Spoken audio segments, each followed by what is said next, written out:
Hello friends. तो आज से हम क्लास 10th का चैप्टर नंबर 4 द्विघात समीकरण स्टार्ट करने जा रहे हैं। ठीक है, तो आइए देखते हैं 4.1 जिसकी फर्स्ट एक्सरसाइज है, उसमें क्या क्या क्वेश्चन हमको दिए गए हैं।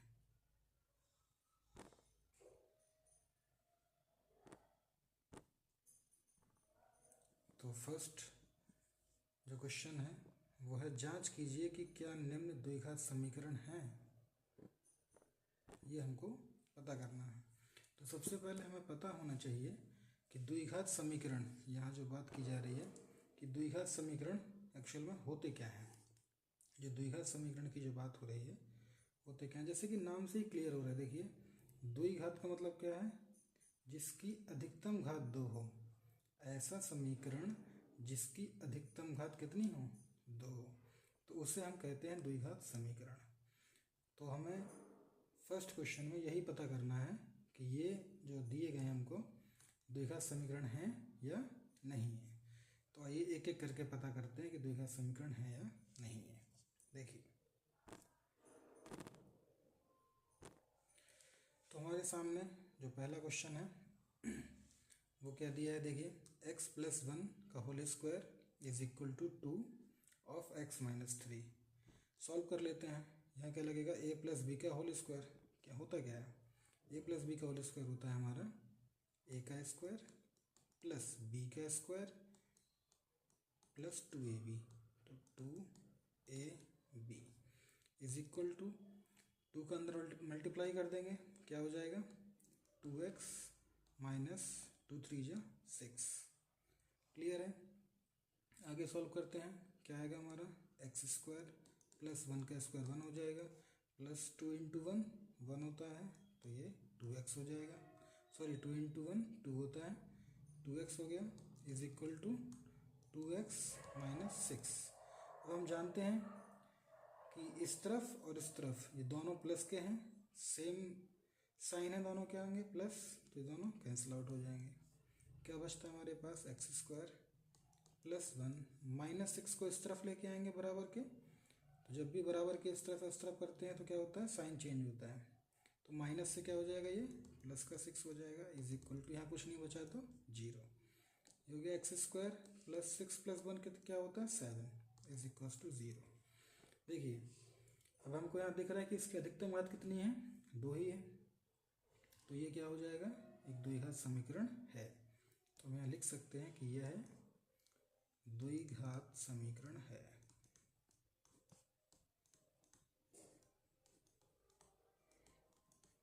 इसी तरह से सेकंड पता करते हैं, x² minus 2x is equal to minus 2 of 3 minus x. Solve करेंगे। ये देखिए बेसिक क्वेश्चन है, लेकिन शुरुआत इन्हीं से है तो हम यहीं से स्टार्ट कर किए हैं। x² minus 2x as it is रखा इज इक्वल टू माइनस 2 से मल्टीप्लाई करेंगे, क्या हो जाएगा, माइनस 2 का 3 में किया तो 6। भैया माइनस का माइनस में करेंगे तो प्लस हो जाएगा, और 2 का x में करेंगे तो 2x हो जाएगा। अब इसको इस तरफ लेके आएंगे, x² माइनस 2x, ये प्लस का 2x इस तरफ लाएंगे तो माइनस का 2x हो जाएगा, और माइनस का 6 इस तरफ लेके आएंगे तो प्लस का 6 हो जाएगा इज इक्वल टू 0। क्या हो गया हमारे पास, x²। अच्छा, ये माइनस माइनस क्या हो जाएगा, ऐड होगा, ठीक है। तो 2 और 2 कितना हो जाएगा 4। तो ये माइनस का ही रहेगा लेकिन जुड़ेगा, माइनस का 4x plus 6 is equal to 0। देख सकते हैं इसमें भी, यहाँ पर x की घात कितनी है, 1 है, कुछ नहीं है तो 1 माना जाता है ऊपर पावर। तो ये 1 है और ये 2 है, 2 से ऊपर तो है नहीं, तो अधिकतम घात कितनी हुई, 2 हुई। तो इसमें भी हम क्या लिख सकते हैं, यह है द्विघात समीकरण है।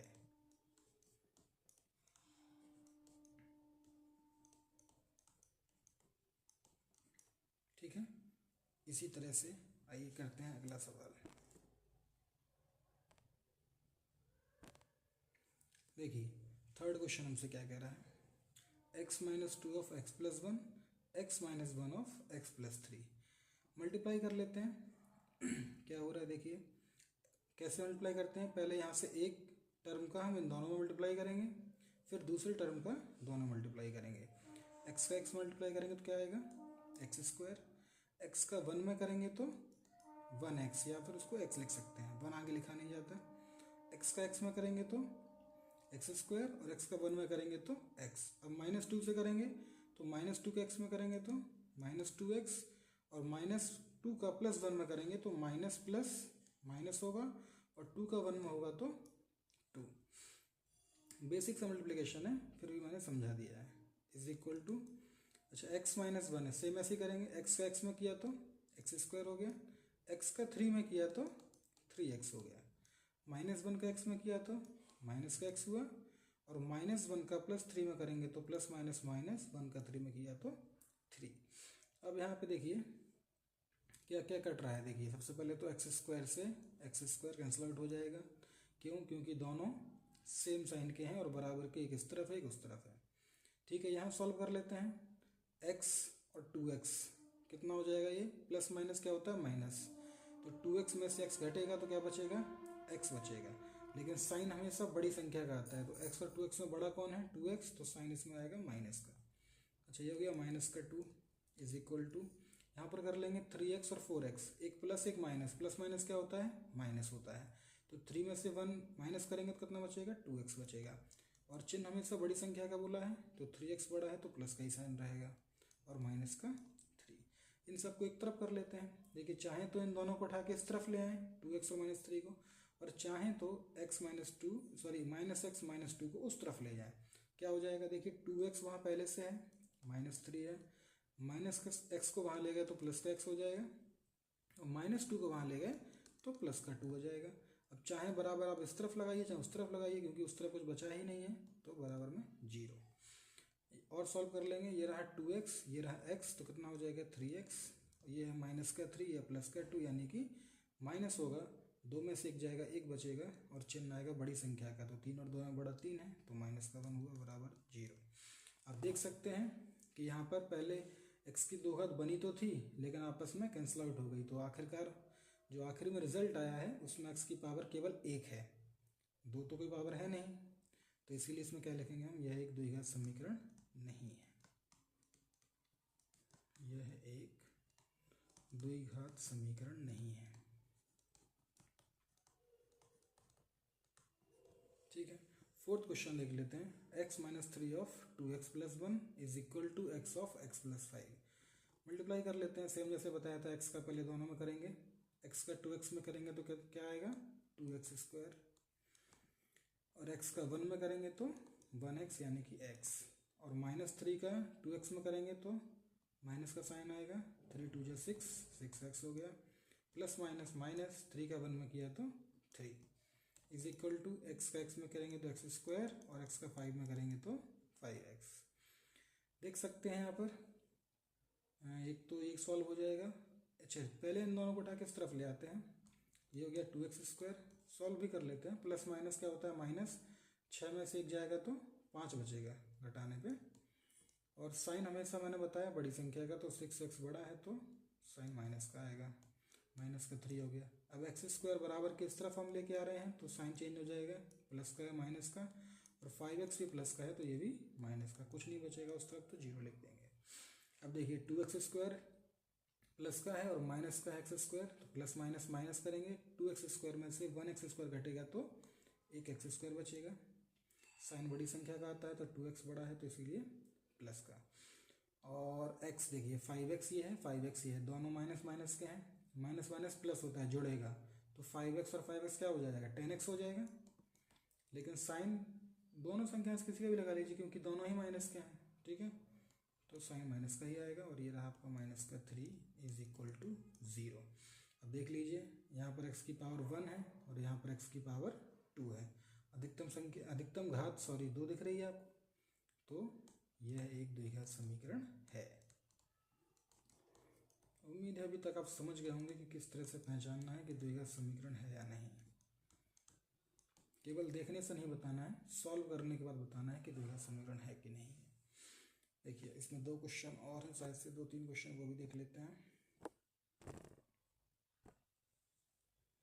ये देखिए क्वेश्चन नंबर 5 क्या कह रहा है? 2x - 1 of x minus 3 is equal to x plus 5 of x minus 1। Solve कर लेते हैं। 2x का मल्टीप्लाई करेंगे, x में करेंगे पहले, तो क्या हो जाएगा 2x स्क्वायर हो जाएगा। 2x का माइनस 3 में करेंगे तो 2 3 या 6 होता है, तो 6x हो जाएगा। अच्छा, माइनस 1 का x में करेंगे तो माइनस 1x, 1 लिखा नहीं जाता, तो माइनस माइनस प्लस हो जाएगा। ये साइन मल्टीप्लिकेशन में माइनस माइनस प्लस हो जाते हैं। और 1 का 3 में करेंगे तो 1 3 या 3 हो जाएगा, इज इक्वल टू इस तरफ करेंगे x का x में हुआ तो एक्स स्क्वायर, x का 1 में हुआ तो माइनस 1 में हो रहा है तो माइनस का साइन आएगा। और 1x, एक सेकेंड, 1 का x में करेंगे तो ये हो जाएगा हमारा x। 5 का x में करेंगे प्लस 5x, और 5 का 1 में करेंगे तो प्लस माइनस है तो माइनस, 5 का 1 में होगा तो 5। अब यहाँ देखिए सॉल्व कर लेते हैं, बाकी इन सबको यहाँ भी उठा के लाना है। पहले सॉल्व कर लेते हैं। ये हो गया हमारा 2x square, minus minus plus होता है तो 6 और 1 हो जाएंगे 7, और साइन बड़ी संख्या का आना है तो 6 के आगे माइनस है तो माइनस ही आएगा, और plus 3 is equal to x square. Minus plus minus होता है, घटाएंगे, 5 में से 1 जाएगा, 4 बचेगा, 4x हो गया। चिन्ह बड़ी संख्या का आता है तो प्लस लगा हुआ है 5 के आगे, इसीलिए प्लस आएगा, और ये हो गया हमारा माइनस। अब सबको उस तरफ उठा लाइए, 2x square minus 7x plus 3, x square यहाँ आएगा तो माइनस का हो जाएगा क्योंकि प्लस का है उस तरफ, 4x भी प्लस का है तो माइनस का हो जाएगा, माइनस का 5 है तो प्लस का 5 हो जाएगा, और बराबर के बाद कुछ नहीं बचा तो 0। अब देखिए 2x स्क्वायर और ये एक्स स्क्वायर, तो 2x स्क्वायर में से 1x स्क्वायर घटा देंगे तो क्या बचेगा, 1x स्क्वायर बचेगा। 7x माइनस का है, 4x भी माइनस का है, माइनस माइनस जोड़ेंगे तो 7 और 4 क्या होता है 11, तो माइनस का 11x, और प्लस का 3 प्लस का 5 ऐड हो जाएगा, 5 3 8 माइनस इज इक्वल टू 0। देख लीजिए x की पावर 1 है और x की पावर 2 है, तो अधिकतम पावर कितनी है, मैक्सिमम पावर तो 2 है, तो हम यहाँ भी क्या लिखेंगे, यह भी एक द्विघात समीकरण है। यह एक द्विघात समीकरण है।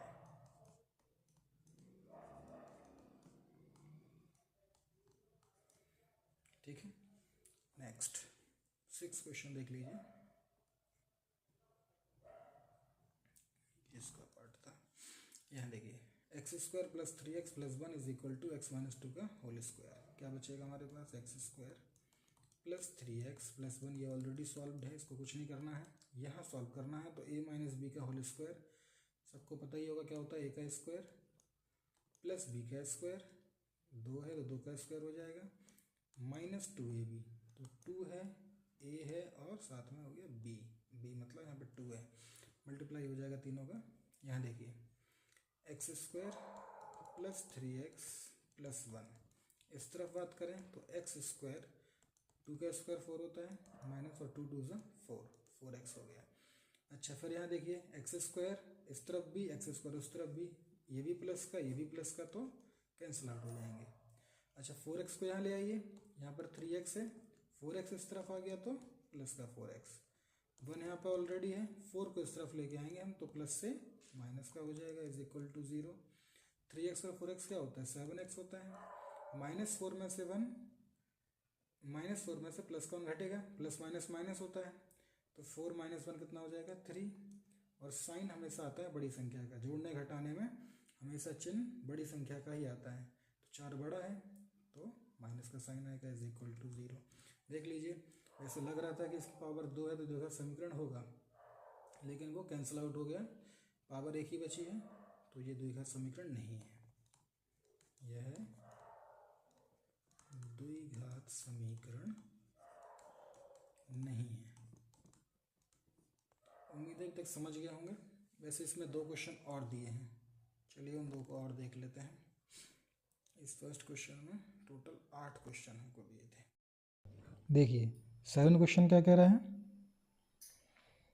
x प्लस 2 का whole cube is equal to 2x of x square minus 1। तो a प्लस बी का होल क्यूब यहाँ लगेगा, a क्यूब क्या होता है, यहाँ हो जाएगा a की जगह x है ना, तो हो जाएगा आपका a cube plus b cube plus 3ab, a की जगह x b की जगह 2 ब्रैकेट में a प्लस बी यानी कि x plus 2 is equal to, देखिए आगे 2x of x square minus 1 multiply होगा, 2x का एक्स स्क्वायर में किया तो 2x क्यूब हो जाएगा, माइनस 2x का 1 में करेंगे तो 2x रहेगा। अभी यहाँ सॉल्व कर लेते हैं, क्या आएगा हमारा x क्यूब आएगा प्लस 2 का क्यूब कितना होता है 8 होता है, प्लस 3 2 जा 6x हो गया ये, of x plus 2 is equal to 2x cube minus 2x। थोड़ा और सॉल्व कर लेते हैं, x क्यूब प्लस 8 प्लस यहाँ मल्टीप्लाई कर लेते हैं 6x का x में करेंगे तो 6x स्क्वायर, और ये प्लस 6x का 2 में करेंगे तो 6 2 जा 12, तो 12x हो गया is equal to 2x cube. एक काम करते हैं, इसको भी इस तरफ लेके आ जाते हैं, ठीक है, तो ये हो गया हमारा 2x क्यूब इस तरफ आएगा तो प्लस से माइनस का हो जाएगा, और 2x इस तरफ आएगा तो माइनस से प्लस का हो जाएगा इज इक्वल टू 0। कुछ कैंसिल आउट तो हो नहीं रहा है, ये x क्यूब प्लस का है और ये माइनस का 2x क्यूब है, दोनों सॉल्व करेंगे तो प्लस और माइनस क्या हो जाएगा, प्लस माइनस माइनस होता है, तो 2x क्यूब में से एक x क्यूब घट जाएगा तो बचेगा एक x क्यूब बचेगा, और साइन हमेशा बड़ी संख्या का आता है प्लस माइनस में, तो ये प्लस है और ये माइनस है, तो 2 बड़ा होता है प्लस 1 से, तो साइन माइनस का आएगा। और 6x स्क्वायर तो कोई दूसरा है नहीं x स्क्वायर में, तो यही रहेगा 6x स्क्वायर। x की बात करेंगे तो 12x और 2x दोनों प्लस प्लस के जुड़ जाएंगे, 12 और 2 कितना होता है 14, तो 14x हो गया, और 8 हमारे पास है तो प्लस का 8 इज इक्वल टू 0। और कुछ तो सॉल्व होगा नहीं, x क्यूब एक है, एक्स स्क्वायर एक है, x एक है और एक बिना x वाला, तो ये हमारा दिख रहा है साफ साफ कि एक x की पावर 1 है, x की पावर 2 है और x की पावर 3 है, तो हमको चाहिए था मैक्सिमम पावर, तो मैक्सिमम पावर कितनी है 3 है, तो हम लिख भी सकते हैं यहाँ पर कि इस समीकरण की अधिकतम घात 3 है, अतः यह द्विघात समीकरण नहीं है, ठीक है, द्विघात समीकरण नहीं है। पूरा भी लिख सकते हैं कि इस समीकरण की अधिकतम घात 3 है, इसीलिए यह द्विघात समीकरण नहीं है, ठीक। चलिए लास्ट क्वेश्चन है इसका, x cube minus 4x square minus x plus 1 is equal to x minus 2 का होल क्यूब। सेम है, सॉल्व करना है, सॉल्व कर लेते हैं। देखिए x cube minus 4x square, अच्छा इसको हटा लेते हैं, नहीं ये दोनों सेम ना लगे। देखिए x cube minus 4x square minus का x और प्लस का 1 इज इक्वल टू, यहाँ सॉल्व करना पड़ेगा a माइनस बी का होल क्यूब, अभी हमने प्लस वाला लगाया था, यहाँ पर माइनस वाला है, माइनस में क्या होता है a cube minus B cube minus, यहाँ लिख देता हूँ मैं 3ab ब्रैकेट में a माइनस बी, ये हो गया हमारे पास a cube minus x cube minus 4x square minus x plus 1 is equal to x cube minus 2 का क्यूब, अभी लिखे थे 8 माइनस, यहाँ मल्टीप्लाई कर लेते हैं 3 2 जा 6x और ब्रैकेट में है x माइनस 2। देखिए सबसे पहले देख लीजिए कि एक्स क्यूब से एक्स क्यूब कट रहा है, तो इसको काट ही देते हैं, बार बार क्यों लिखना। क्या बचा हमारे पास, माइनस का 4x स्क्वायर बचा है, माइनस का x बचा है, प्लस का 1 है इज इक्वल टू माइनस का 8 उस तरफ बचा है, और अब मल्टीप्लाई कर लेते, देखिए माइनस का 6x है ये, ठीक है, तो माइनस का 6x इंटू 6 करेंगे तो minus 6x into x 6x square हो जाएगा, और माइनस का माइनस में करेंगे तो प्लस होता है, और 6x का 2 में करेंगे तो 12x, ठीक है।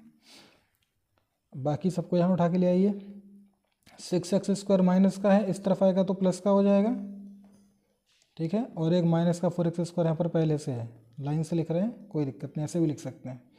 12x को यहाँ लेके आएंगे तो प्लस से क्या का हो जाएगा, माइनस का हो जाएगा 12x, ठीक है। अच्छा माइनस का x यहाँ ऑलरेडी है, इसको भी लिख लिया हमने। अब माइनस के 8 को यहाँ लेके आएंगे तो क्या हो जाएगा, ये प्लस का 8 हो जाएगा, और 1 यहाँ पर ऑलरेडी है तो प्लस का 1 बराबर 0। कुछ छूटा तो नहीं, देखिए यहाँ पर भी 3 पद थे और यहाँ पर भी 3 6, 1 2 3 4 5 6, मतलब सारे टर्म हमने लिख लिए हैं। 6x स्क्वायर में से 4x स्क्वायर गया तो कितना बचेगा 2x स्क्वायर, और साइन हमेशा बड़ी संख्या का, 6 बड़ा होता है तो प्लस का है तो प्लस का 2 रहेगा, -12x माइनस एक्स कितना हो जाएगा, माइनस का 13x, और 8 और 1 कितना होता है, 9, बराबर में 0। देखिए साफ साफ दिख रहा है क्या है, x की पावर 1 x की पावर 2 है, 3 तो है नहीं, तो अधिकतम घात कितनी है, 2 है, तो ये भी क्या है, एक द्विघात समीकरण है। तो इस तरह से हमने सब में देख लिया कि कौन द्विघात समीकरण है और कौन द्विघात समीकरण नहीं है। तो फर्स्ट क्वेश्चन में यही पूछा गया था हमसे। सेकंड क्वेश्चन में क्या पूछा गया है, आइए ये देखते हैं सेकंड क्वेश्चन। तो सेकंड क्वेश्चन में हमारे पास 4 क्वेश्चन हैं। क्या लिखा है, निम्न स्थितियों को द्विघात समीकरणों के रूप में निरूपित कीजिए। केवल हमको इनको सॉल्व करने के लिए नहीं बोला है, सिर्फ लिखने के लिए बोला है कि इनको द्विघात समीकरण के रूप में आप लिख दीजिए कि किस तरह से लिखा जाएगा। ये तो भाषाओं में लिखा हुआ है, इसको आप एक्स वाई के टर्म में कैसे लिखेंगे। देखिए एक एक करके करते हैं सवालों को, कैसे लिखेंगे। देखिए पहला क्वेश्चन क्या कह रहा है, एक आयताकार भूखंड का क्षेत्रफल 528 मीटर स्क्वायर है। क्षेत्र की लंबाई जो कि मीटर में है, चौड़ाई के दुगने से एक अधिक है। हमें भूखंड की लंबाई और चौड़ाई ज्ञात करनी है, तो इस समीकरण को इस सेंटेंस को, वाक्य को हम समीकरण के फॉर्म में, द्विघात समीकरण के फॉर्म में कैसे लिखेंगे वो देखिए। सबसे पहले हमको लंबाई और चौड़ाई माननी पड़ेगी कुछ ना कुछ, एक्स या वाई। केवल एक समीकरण बनाना है ना द्विघात का, तो हम सिर्फ एक्स में काम चलाएंगे। अब किसको एक्स माने, लंबाई को माने कि चौड़ाई को माने। तो देखिए यहाँ रिलेशन दिया हुआ है, क्या लिखा हुआ है, ये ध्यान से देखें अगर, तो लिखा है कि क्षेत्र की लंबाई चौड़ाई के दुगने से एक अधिक है। देखिए लंबाई जो है वो चौड़ाई के दुगने से एक अधिक है। तो यहाँ पर अगर आप इसको ध्यान से पढ़ें तो समझ में ये आ रहा है कि जो लंबाई है वो चौड़ाई पर डिपेंडेंट है। देखिए अगर चौड़ाई को कुछ मानेंगे तो उसका दुगना से एक ज़्यादा करेंगे तो क्या मिल जाएगा, लंबाई मिल जाएगा। तो इस केस में हम क्या करेंगे, सीधी सी कहानी है। इस केस में हम लोग, एक सेकेंड,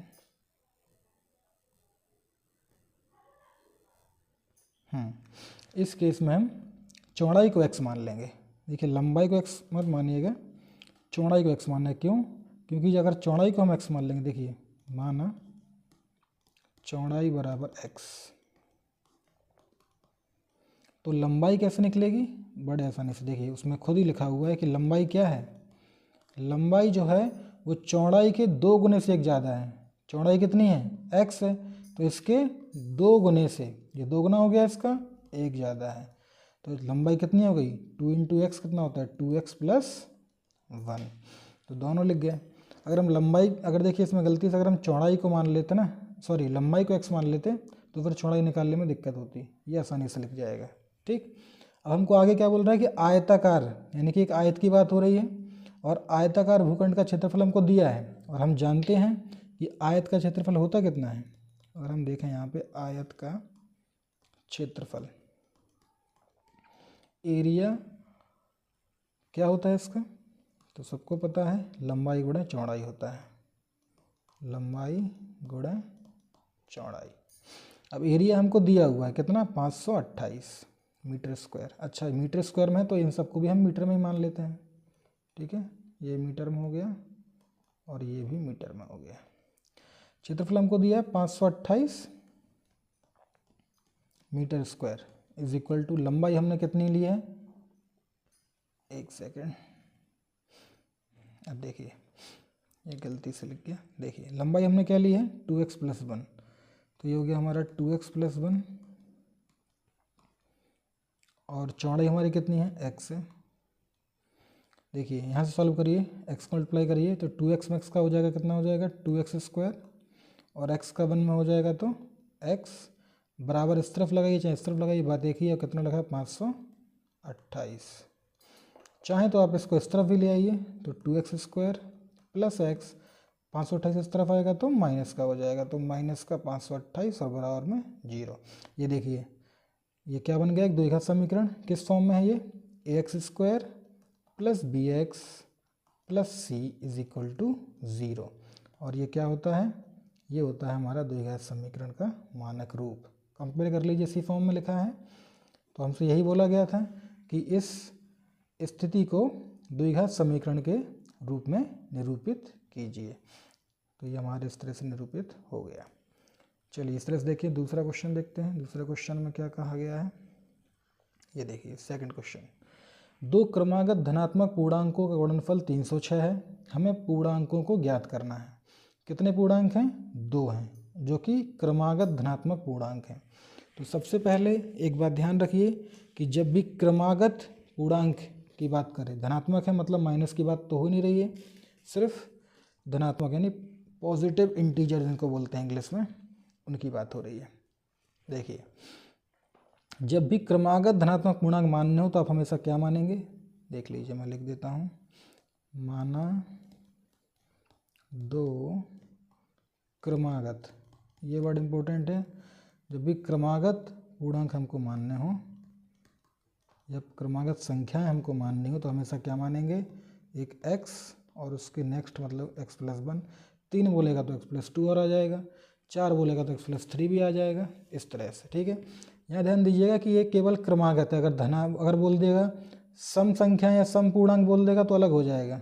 दो क्रमागत विषम पूर्णांक बोल देगा तो अलग हो जाएगा। ठीक है, सिर्फ उसने क्रमागत की बात की है। तो माना दो क्रमागत पूर्णांक x और x प्लस 1। ठीक है, क्या बोल रहा है, इनका गुणनफल 306 है। तो हम क्या कर देंगे भैया, गुणनफल कितना दिया है हमको, इनका गुणनफल की बात हो रही है,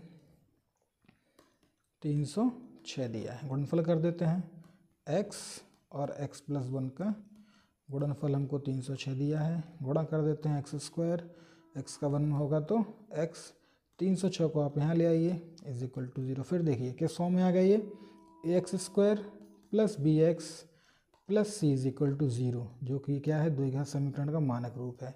इसी रूप में आ गया ये समीकरण, यही हमको करना था। चलिए अगला सवाल देख लेते हैं।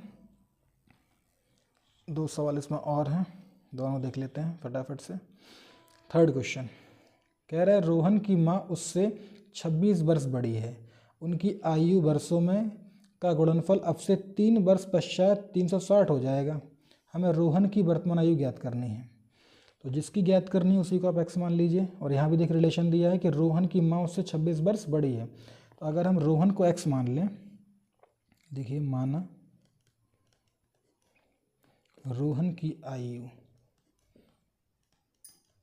अगर हम रोहन की एज को x मान लेते हैं, x वर्ष, तो उस लिखा हुआ है उसकी माँ, तो उसकी माँ की आयु कितनी हो जाएगी,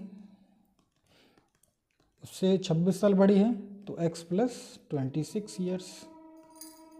ठीक है, क्लियर है। अच्छा आगे देखिए सवाल क्या कर रहा है, उनकी आयु का गुणनफल कब, अब से 3 वर्ष बाद। तो पहले 3 वर्ष बाद आयु लिख लीजिए आप, सबसे बढ़िया रहेगा। यहाँ देखिए आफ्टर 3 ईयर्स, या लिख दीजिए 3 वर्ष पश्चात। 3 वर्ष पश्चात देखिए सबसे पहले तो आप ये देखिए कि 3 साल में क्या होगा, जब 3 साल गुजर जाएंगे तो रोहन की जो आयु है जो हम लिखे थे वो भी 3 वर्ष बढ़ जाएगी। 3 वर्ष बाद ये भी 3 साल बड़ा हो जाएगा, और रोहन की जो माँ है वो भी 3 साल और बड़ी हो जाएगी। तो अभी वो x प्लस 26 की है, उसमें 3 साल और बढ़ेंगे, यानी कितनी हो जाएगी x प्लस 26 और 3 29। तो उस समय के बाद 3 वर्ष के बाद उसकी आयु कितनी हो जाएगी, x प्लस 29 ईयर्स। अब क्या कह रहा है कि 3 वर्ष के बाद जो उनका गुणनफल है आयु का वो कितना है, 360 है। तो हमको बोल रहा है क्या, यहाँ लिख लेता हूँ मैं, गुणनफल, आयु का गुणनफल कितना है, 360 है। तो कर देते हैं, एक की आयु कितनी है, x प्लस 3 है, और दूसरी कितनी है, x plus 29 is equal to 360। बस गुणा करना है, x का x में किया तो x स्क्वायर, 3 का x में किया तो 3x, 29 का x में करेंगे तो 29x, और 3 का करेंगे 29 में कितना हो जाएगा, 9 या 27, 2 हासिल, 3 दूनी 6 और 2 8। और ये आपका 360 आप चाहें तो उस तरफ ले आइए, तो ये प्लस से माइनस का भी हो जाएगा। एक सेकेंड, हाँ माइनस, ठीक है ये माइनस है, 362 इज इक्वल टू 0। थोड़ा सा सॉल्व कर लीजिए, एक्स स्क्वायर प्लस 3x, चलिए इसको मैं हटा के माइनस ही कर देता हूँ, एक सेकेंड, ये हो गया हमारा माइनस। ठीक है, एक मिनट, 3x ये भी है, 29x ये भी है, तो उनको सॉल्व कर लीजिए। ये हो गया हमारा 3x था, तो कितना हो जाएगा 29 और 3 कितना होता है 32, 87 से घटा दीजिए, प्लस माइनस से माइनस होगा और चिन्ह आता है हमेशा बड़ी संख्या का, तो -360 बड़ा है। 10 में से 7 गया 3 बचा, यहाँ बचेगा 5, ये आपका 8 यानी कि हासिल 15 में से 8 गया 7 और ये हो गया आपका 2। बेसिक सा घटाना है। देख लीजिए किस फॉर्म में है ये, यहाँ लिख देता हूँ मैं, ax² + bx + c बराबर 0 इसी फॉर्म में है। कंपेयर कर लीजिए, यही हमारा क्या होता है द्विघात समीकरण का मानक रूप होता है, इसी फॉर्म में आ गया है, यही हमसे कहा गया था। अब आते हैं हमारे आखिरी सवाल पे। इस एक्सरसाइज का आखिरी क्वेश्चन है ये, सेकंड का 4th। इसको और हमको मानक रूप में या कह लीजिए द्विघात समीकरण के रूप में लिखना है। देख लेते हैं क्या कहा गया है। एक रेलगाड़ी 480 किलोमीटर की दूरी समान चाल से तय करती है। यदि इसकी चाल 8 किलोमीटर प्रति घंटा कम होती तो वह उसी दूरी को तय करने में 3 घंटे अधिक समय लेती। हमें रेलगाड़ी की चाल ज्ञात करनी है। तो चलिए चाल ज्ञात करनी है तो मान लेते हैं, माना रेलगाड़ी की चाल बराबर x,